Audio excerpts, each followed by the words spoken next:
বিসমিল্লাহির রহমানির রহিম। স্যার আসসালামু আলাইকুম। ওয়ালাইকুম সালাম। পদার্থবিজ্ঞান প্রথম পত্র ১০ম অধ্যায়ের এটা থিওরির লাস্ট ক্লাস। আর একটু বাকি থাকবে, সেটা নেক্সট ডেতে দেখব। আজকে আমরা আর্দ্রতা মিতি এই বিষয়েই আলোচনা করব। আর্দ্রতা মিতির জন্য আমাদের আর্দ্রতা, আপেক্ষিক আর্দ্রতা আর শিশিরাঙ্ক এই কয়েকটা বিষয় জানলেই হয়ে যাবে।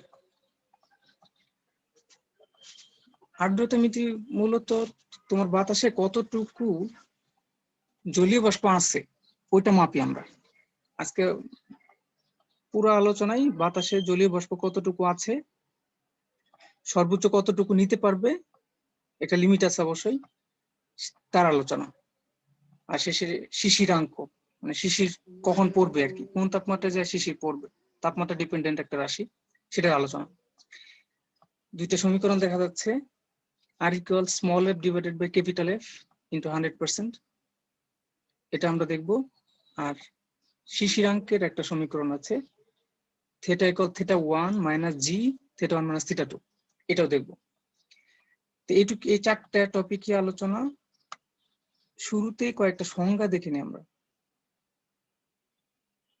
কিছুক্ষণ আগে বললাম যে আর্দ্রতা মানে জলীয় বাষ্পের মাপামাপি। আর্দ্রতার সংজ্ঞাটা এরকম, মানে নির্দিষ্ট স্থানের বায়ুতে তোমার রুমে কতটুকু জলীয় বাষ্প আছে সেটা হচ্ছে ওই রুমের আর্দ্রতা।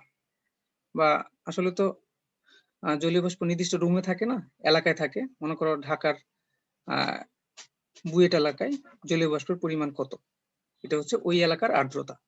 নির্দিষ্ট স্থানের বায়ুতে উপস্থিত জলীয় বাষ্পের পরিমাণকেই আর্দ্রতা বলে, ওই এলাকার আর্দ্রতা বলে। ওকে, তো এবার দ্বিতীয় সংজ্ঞাটার নাম দেখে বোঝা যাচ্ছে কি বলতে চাইছে এখানে। আপেক্ষিক আর্দ্রতা। আপেক্ষিক বলতে আমরা জানি কোনো একটা সাথে কিছুর সাথে তুলনা। আপেক্ষিক মানে কোনো কিছুর সাথে তুলনা। আর্দ্রতার কোনো কিছুর সাথে তুলনা এখানে করা হচ্ছে। কার সাথে তুলনা করা হচ্ছে এটা দেখি আমরা। এখানে বলছে যে উপস্থিত জলীয় বাষ্প, মানে কোন একটা স্থানে উপস্থিত জলীয় বাষ্প কতটুকু আছে, মানে এখন কতটুকু আছে, আর হচ্ছে সম্পৃক্ত করতে কতটুকু জলীয় বাষ্পের প্রয়োজন তার অনুপাত। সম্পৃক্ত শব্দটার সাথে আমরা আগে থেকে পরিচিত, সম্পৃক্ত দ্রবণ, অসম্পৃক্ত দ্রবণ পড়ে আসছে আমরা। সম্পৃক্ত দ্রবণ বলতে আমরা এরকম পড়ছিলাম, তোমাদের একটু মনে করাই দিই আমি। সম্পৃক্ত হচ্ছে সর্বোচ্চ পরিমাণ, মানে ওই আমাদের কাছে কিছু পানি আছে, আমরা লবণ দিতে থাকলাম, তো এখন লবণ দিতেই যদি থাকি আর এখানে নাড়া দিতেই থাকি, একটা সময় গিয়ে লবণ আর গলবে না কিন্তু।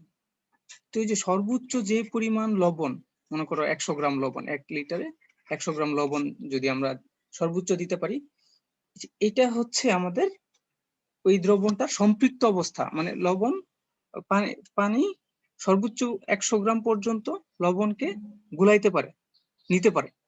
এটা হচ্ছে লবণ পানির সম্পৃক্ত দ্রবণের জন্য প্রয়োজনীয় একটা রাশি, হচ্ছে এই যে 100 গ্রাম সর্বোচ্চ পরিমাণ। এরকম মতো আমাদের বাতাসের ক্ষেত্রেও, বায়ুর ক্ষেত্রেও জলীয় বাষ্পের সর্বোচ্চ যে পরিমাণটা, এটা হচ্ছে সম্পৃক্ত অবস্থা। একটা এলাকায় বাতাস সর্বোচ্চ একটা নির্দিষ্ট পরিমাণ জলীয় বাষ্প নিতে পারবে, এর বেশি নিতে পারবে না, ওইটা হচ্ছে সম্পৃক্ত অবস্থা। তাহলে এখন যতটুকু আছে আর সম্পৃক্ত করতে যতটুকু লাগবে, এর অনুপাত হচ্ছে আপেক্ষিক আর্দ্রতা। উপস্থিত জলীয় বাষ্পের পরিমাণ আর সম্পৃক্ত করতে প্রয়োজনীয় জলীয় বাষ্পের পরিমাণের অনুপাতই হচ্ছে আপেক্ষিক আর্দ্রতা। ঠিক আছে, তাহলে আপেক্ষিক আর্দ্রতার সংজ্ঞাটা শিখে ফেললাম। এবার হচ্ছে একটা সুন্দর একটা সংজ্ঞা, শিশিরাঙ্ক। মনে করো তোমার রুমের তাপমাত্রা এখন 30 ডিগ্রি সেলসিয়াস, তোমার রুমের তাপমাত্রা 30 ডিগ্রি সেলসিয়াস। তোমার রুমে নিশ্চয়ই কিছু কিছু জলীয় বাষ্প আছেই। ধরো তোমার রুমে সব মিলিয়ে 1 কেজি জলীয় বাষ্প আছে, 1 কেজি জলীয় বাষ্প আছে, এটা হলো আমরা ধরে নিলাম আর কি।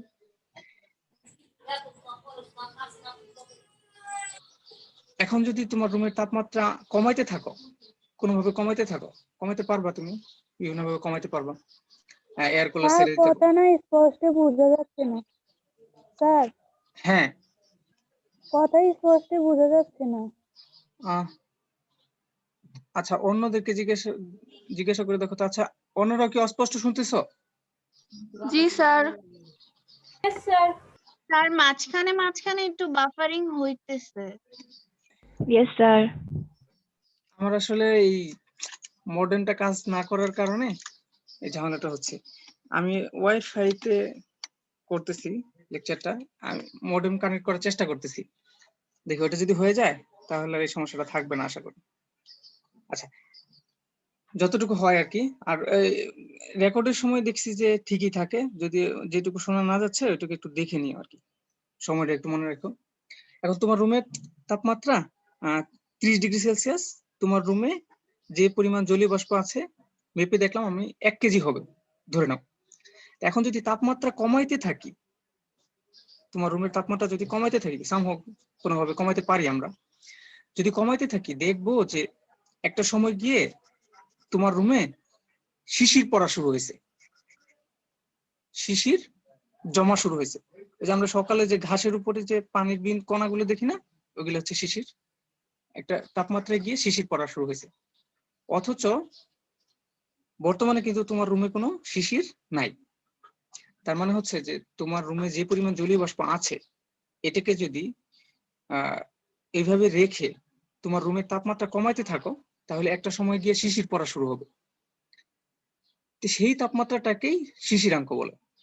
আর শিশির পড়া মানে হচ্ছে যে তোমার রুমের বায়ু সর্বোচ্চ এই 1 কেজি জলীয় বাষ্পই ধারণ করতে পারবে ওই তাপমাত্রায়, এর বেশি ধারণ করতে পারতেছে না। যখনই ধারণ ক্ষমতার অতিরিক্ত হয়ে যাচ্ছে ওটাকে সে ফেলে দিচ্ছে শিশির আকারে। তোমার রুমের যে আয়তন, এর জন্য একটা সর্বোচ্চ পরিমাণ জলীয় বাষ্প থাকা যাবে, নিতে পারবে তোমার রুম একটা তাপমাত্রায়। এর বেশি যখন হবে তখনই সে শিশির আকারে ফেলে দিবে। ওই যে তাপমাত্রায় শিশির আকারে ফেলে দিবে সেটা হচ্ছে শিশিরাঙ্ক। সংজ্ঞাটা আরেকবার দেখি। যে তাপমাত্রায় উপস্থিত যতটুকু আছে উপস্থিত জলীয় বাষ্প দ্বারা বায়ু সম্পৃক্ত হয় তাকে শিশিরাঙ্ক বলে। তাহলে শিশিরাঙ্কের সংখ্যাটা লিখে নিতে পারো। যে তাপমাত্রায় উপস্থিত জলীয় বাষ্প দ্বারা বায়ু সম্পৃক্ত হয় তাকে শিশিরাঙ্ক বলে। মূলত আমাদের শিশিরাঙ্ক নিয়ে আজকের আলোচনা। দেখি আমার মডেমটা কানেক্ট হয় কিনা, আরেকবার ট্রাই করতেছি।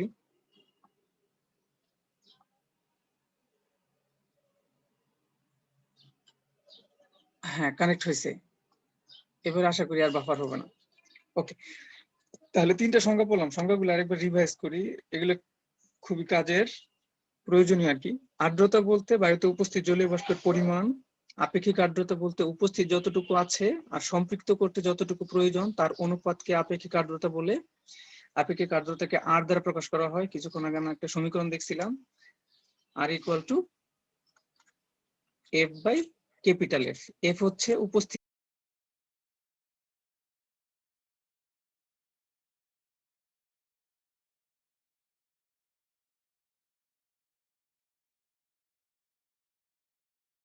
স্যার কি আসছে?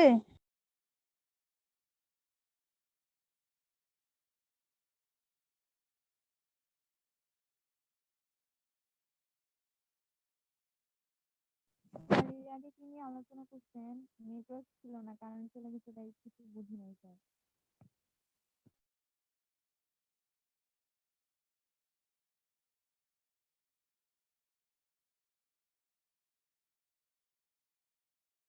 স্যার কি রোল ডাকছে? না বাবা, কিচ্ছু হয় নাই।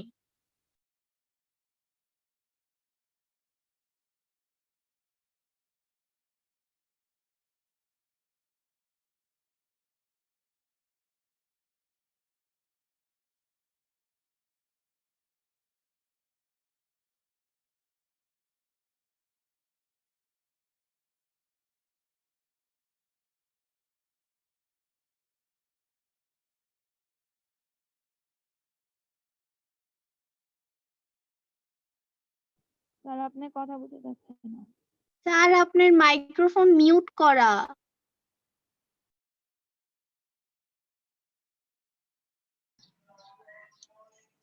ওকে,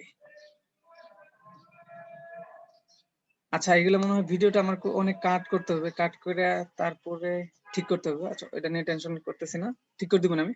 তো শিশিরাঙ্কের হিসাব করতে যাচ্ছি আমরা, যে আমার রুমের তাপমাত্রা কততে নিয়ে গেলে শিশির জমতে শুরু হবে। তো শিশিরাঙ্কের হিসাব করাটা অত বেশি কঠিন কাজ না। আমাদের সমীকরণ দেয়া আছে theta equal theta 1 minus G theta 1 minus theta 2। কোন রাশিটা কি সেটা আমি বলে দিচ্ছি, তারপরে একটা যন্ত্রের বর্ণনা দিব তোমাদের সামনে। থিটাটা হচ্ছে শিশিরাঙ্ক, মানে যে তাপমাত্রায় শিশির জমতে শুরু হবে। থিটা 1 হচ্ছে একটা তাপমাত্রা, থিটা 2 আরেকটা তাপমাত্রা। ওই যন্ত্রে গেলে আমরা দেখতে পাবো এটা। আর জিটা এটা মহাকর্ষীয় ধ্রুবক না, এটাকে আমরা বলি গ্লেইসারের ধ্রুবক অথবা গ্লেইসারের উৎপাদক, অনেক সময় বলে উৎপাদক। একটু মনে রাখো, কিছুক্ষণ পরে এটা দিয়ে আমরা একটা ম্যাথ করব এই সমীকরণটা দিয়ে। এখন হচ্ছে থিটা 1 আর থিটা 2 কিভাবে পাবো, এর জন্য আমাদের একটা সেটআপ লাগবে। সেই সেটআপটা হচ্ছে হাইগ্রোমিটার, একটা যন্ত্র, খুব সরল একটা যন্ত্র। যন্ত্রটার নাম হচ্ছে হাইগ্রোমিটার। তো হাইগ্রোমিটারে কি কি আছে, এই যে একটা বক্সের মধ্যে, এই যে বাইরের যে দাগটা দেখতে পাচ্ছ এটা একটা বক্স, সামনে কাঁচ আছে, আজকে কাঠের ফ্রেমের মধ্যে আটকানো থাকবে দুইটা থার্মোমিটার, T1 আর T2, দুইটা থার্মোমিটার আটকানো আছে। খুব সহজ যন্ত্র। একটা থার্মোমিটার বাতাসেই আছে, আরেকটা থার্মোমিটারের ভালভ, ওই যে যেখানে পারদ বেশি থাকে গোড়ার দিকে, যেটা আমরা গায়ের সাথে টাচ করাই, ওই অংশটুকু আমরা একটা কাপড় দিয়ে পেঁচাবো। এটা নাম দিচ্ছি আমরা সলতে, নরম কাপড়, সুতি কাপড়, নরম কাপড় দিয়ে পেঁচিয়ে এটা একটা পানির পাত্রে রাখবো। দ্বিতীয় যে থার্মোমিটার, এর ভালভটাকে নরম কাপড় দিয়ে পেঁচিয়ে, ভালভটা পুরোটাই পেঁচিয়ে কাপড়টা, সুতি কাপড়টা পানির মধ্যে রাখবো। ভালভটাকে সরাসরি রাখবো না, কাপড়টা পানির মধ্যে রাখবো। তা আমরা জানি যে পানির মধ্যে যদি একটা কাপড় রাখি তাহলে পানি আস্তে আস্তে একটু একটু করে উপরের দিকে উঠে আসে। তো যারা হারিকেন জ্বালাইছো তারা জানো যে সলতে দিয়ে আমাদের কেরোসিন উপরের দিকে উঠে আসে, এরকম ভাবে এই সলতে কাপড়ের মধ্যে দিয়ে পানি উপরের দিকে উঠে আসবে। ওকে, এখন পানি যখন উপরের দিকে উঠে আসবে তখন কি করবে, এই সলতের পানিটা এই ভালভটাকে ভিজিয়ে দিবে, ভালভটাকে ভিজিয়ে দিবে। তো আমরা জানি ভেজা কাপড় যদি কোথাও রাখা হয় তাহলে কি করবে, সে শুকায় যাবে সাধারণত, পানিটা বাষ্প হয়ে যায়, শুকায় যায়। তো পানি বাষ্প হয়ে যাবে, শুকায় যাওয়া মানে এই যে পানি, যে সলতে ভিজিয়ে যে পানিটা উপরে উঠে আসছে এটা বাষ্প হয়ে যাবে। তো বাষ্প হয়ে যাওয়ার জন্য অবশ্যই কিছু তাপের প্রয়োজন। এই তাপটা কোথা থেকে নিবে, সলতের বাইরের দিকের অংশটুকু, ভালভের দিকের কিছু অংশ আছে ভেতরের পার্ট, আর বাইরের পার্ট আছে বাতাসের সাথে। তো বাতাসের সাথে যেটুকু আছে এটুকু তো বাতাস থেকে তাপ নিবে, আর যেটুকু ভেতরের দিকে আছে, ভালভের দিকে আছে, কাপড়ের যে পৃষ্ঠটা ভেতরের দিকে আছে, ভালভের দিকে আছে, এই কি করবে, ভালভ থেকে কিছু তাপ নিয়ে নিবে, ভালভ থেকে কিছু তাপ নিয়ে নিবে, বাষ্প হবে, পানি বাষ্প হইতে চাইবে আর কি। তো ভালভ থেকে যখন কিছু তাপ নিয়ে নিবে, তো তখন দেখা যাবে যে দুইটা থার্মোমিটার পাশাপাশি থাকার পরেও যেটাতে সলতে পেঁচানো আছে এটা কিছু পরিমাণ তাপমাত্রা কম দেখাবে। তাপমাত্রা কম কেন দেখাবে, এই ভালভ থেকে তো কেউ তাপ নিয়ে যায় নাই, কিন্তু এই ভালভ থেকে তো এই সলতের যে পানিটা আসছিল ওটাকে বাষ্প করার জন্য কিছু তাপ ব্যয় হয়ে গেছে। তো তাপ যদি কিছু ব্যয় হয়ে যায় তাপমাত্রা কমে যাবে। তো এই জন্য পাশাপাশি থাকার পরেও দুইটা থার্মোমিটার ভিন্ন তাপমাত্রা দেখাবে। তো যেই থার্মোমিটারকে বাতাসে রাখা হয়েছে এইটার নাম দিয়েছি আমরা শুষ্ক ভালভ থার্মোমিটার, শুষ্ক ভালভ থার্মোমিটার। এই যে নামটা একটু দেখো, শুষ্ক ভালভ থার্মোমিটার। আর যেই থার্মোমিটারের ভালভটাকে সলতে দিয়ে পেঁচিয়ে পানিতে রাখা হয়েছে, সলতেটাকে পানিতে রাখা হয়েছে, সেটাকে বলছি সিক্ত, একটু ভেজা, এই জন্য এটাকে বলছে সিক্ত ভালভ থার্মোমিটার। তো পানিকে বাষ্প করার জন্য প্রয়োজনীয় তাপ গ্রহণ করবে ভালভ থেকে, এই কারণে এই থার্মোমিটার কম তাপমাত্রা দেখাবে। তো তাহলে দুইটা ভিন্ন তাপমাত্রা একই রুমে আমরা পাবো। তো এই দুটাকে যদি আমরা ব্যবহার করি তাহলে আমরা শিশিরাঙ্কটা পেয়ে যাব। যদি এই সমীকরণে বসায় দেই, জি এর মান আমাদের জানা আছে, জি এর মানটা আমাদের টেম্পারেচার ডিপেন্ডেন্ট, একটা লিস্ট দেয়া আছে তোমাদের বইতে, ওইখান থেকে বলে দেবো আমরা যদি মানটা বসাই দিই তাহলে তোমার রুমকে কত তাপমাত্রা নিয়ে গেলে শিশির জমা শুরু হবে তুমি হিসাব করতে পারবা, আর তুমি চেক করে দেখতে পারবা। যদি তাপমাত্রা কমাইতে পারো তাহলে তোমার রুমে শিশির জমা শুরু হবে। ওকে, এখন হচ্ছে যে এই হাইগ্রোমিটারের আরেকটা ব্যবহার আছে, এটা আমরা একটু দেখি। আবহাওয়ার পূর্বাভাস দেওয়ার কাজে হাইগ্রোমিটার ব্যবহার করা হয়। তো এর জন্য আমাদের দরকার এই θ1 আর θ2 এর পার্থক্য। দুইটা থার্মোমিটারের তাপমাত্রার পার্থক্য আমরা সরাসরি দেখতে পারি থার্মোমিটারে কত তাপমাত্রা দেখাচ্ছে। মনে করি এখানে 30, এখানে 25 দেখাইলো, তাহলে তাপমাত্রার পার্থক্য 5। তো এখন আমরা এই হাইগ্রোমিটারটা রুমের মধ্যে রাখছি। যদি দেখি যে এই হাইগ্রোমিটারের যে তাপমাত্রার পার্থক্য, দুইটা থার্মোমিটারের তাপমাত্রার পার্থক্য ধীরে ধীরে বাড়তেছে, আগে ছিল 5, এখন 5.6, 5.7, তাহলে আবহাওয়া ভালো। যদি দেখি ধীরে ধীরে কমতেছে, তো তাহলে আবহাওয়াটা ভেজা আবহাওয়ার অসুবিধা হচ্ছে, কাপড় সহজে শুকাবে না, আর নিঃশ্বাস নিতেও কষ্ট হয়, অস্বস্তিদায়ক। আর 3 নম্বরটা হচ্ছে যে যদি এরকম হয় যে হঠাৎ কমে গেছে, এটা হলো ধীরে ধীরে কমছে। 2 নম্বরটা হচ্ছে ধীরে ধীরে কমছে। 3 নম্বরটা হচ্ছে যদি হঠাৎ করে এই তাপমাত্রার পার্থক্য কমে যায়, আগে ছিল 5, 30 আর 25 ছিল, এখন 30 আর 28 হয়ে গেছে, হঠাৎ করে 5 মিনিটের মধ্যে কমে গেছে, তো তাহলে বুঝবো যে এখানে ঝড় বৃষ্টি হবে। তুমি যে জায়গায় এই হাইগ্রোমিটারটা রাখছো এর আশেপাশে ঝড় বৃষ্টি হবে। তো এই 3টা বিষয় মনে রাখো, আমি ক্লাসের শেষের দিকে আবার জিজ্ঞাসা করবো। এখন হচ্ছে যে আমরা আপেক্ষিক আর্দ্রতা সমীকরণটা একটু শিখে ফেলি, তারপরে স্যার আবার একটু বলেন। কোনটা? আবহাওয়া পূর্বাভাস? হ্যাঁ আবহাওয়া, স্যার। আচ্ছা, আমাদের দুইটা থার্মোমিটার আছে হাইগ্রোমিটারের মধ্যে, একটা হচ্ছে শুষ্ক আর একটা হচ্ছে সিক্ত। তো এই দুইটার তাপমাত্রার পার্থক্য থাকবে, এটা আমরা পড়লাম কিছুক্ষণ আগে। তাপমাত্রার পার্থক্য আমরা জেনে গেলাম।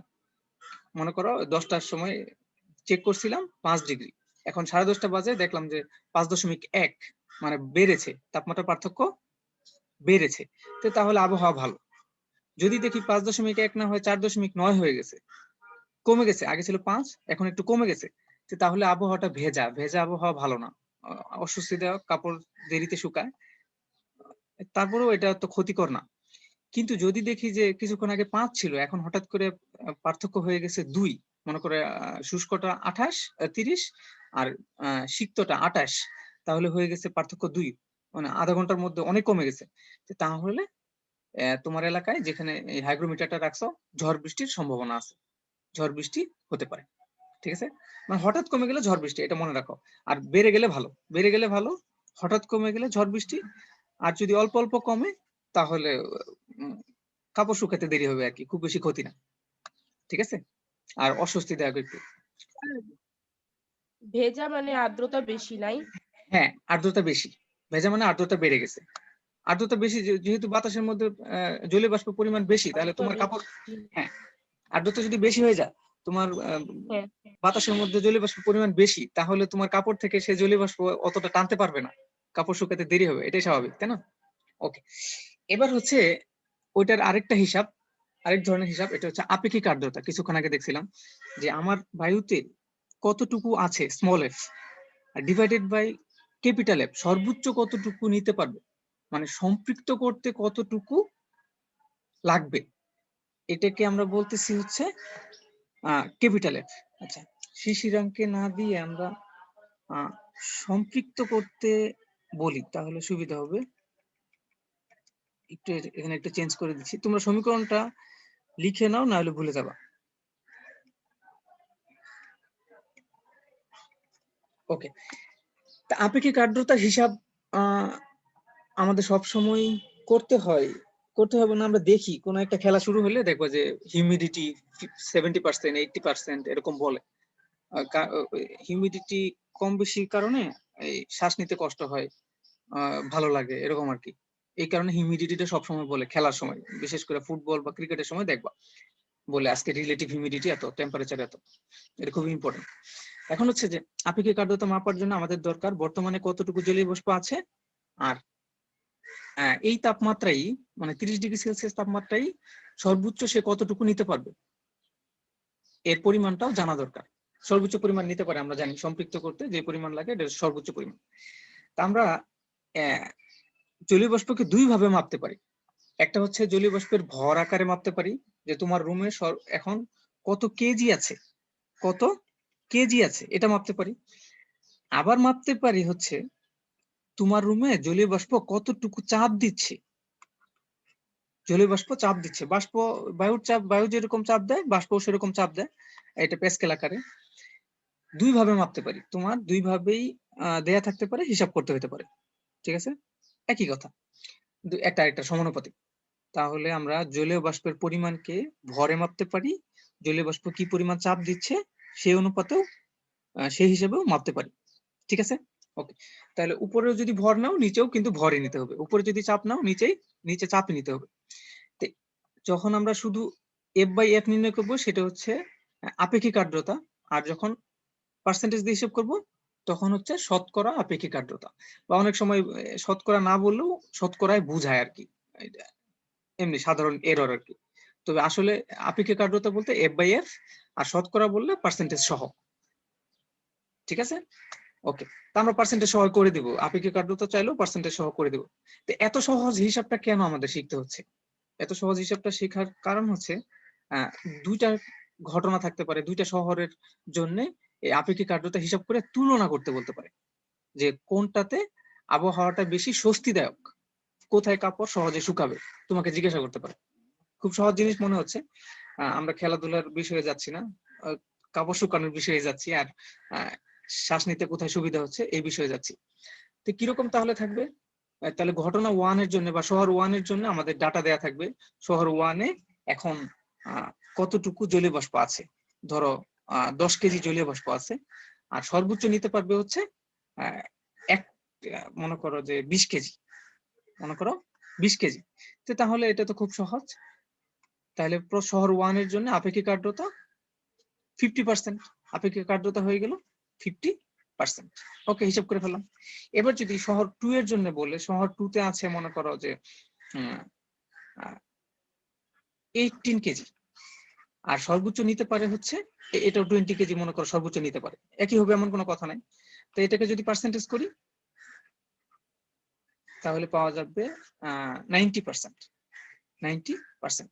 তো এখন এই ডাটা দেওয়ার পরে তোমাকে বলবে, তুলনা করতে বলবে যে কোন জায়গায় আবহাওয়াটা স্বস্তিদায়ক, কোন জায়গায় আবহাওয়াটা স্বস্তিদায়ক। তো আমি রেজাল্টটা একটু বলে দিছি, তুলনাটা কিভাবে করবা তুমি।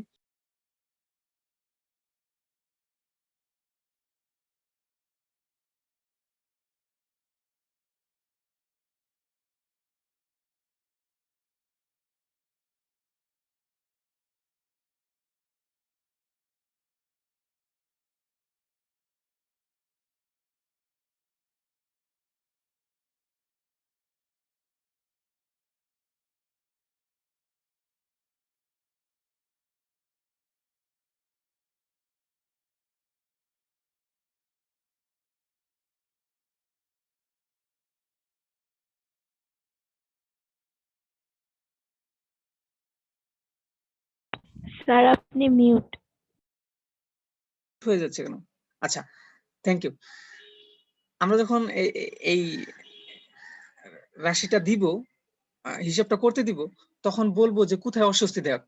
তা আমাদের প্র্যাকটিক্যাল যে ডাটাটা সেটা তোমাকে দেখাবে যে ঢাকার তুলনায় ঢাকাতে হবে মনে করো 70%, আর কক্সবাজারে কিন্তু হবে 80%। তার মানে কিন্তু তোমার কিন্তু কষ্ট হইলেও লিখতে হবে যে কক্সবাজারে অস্বস্তিদায়ক।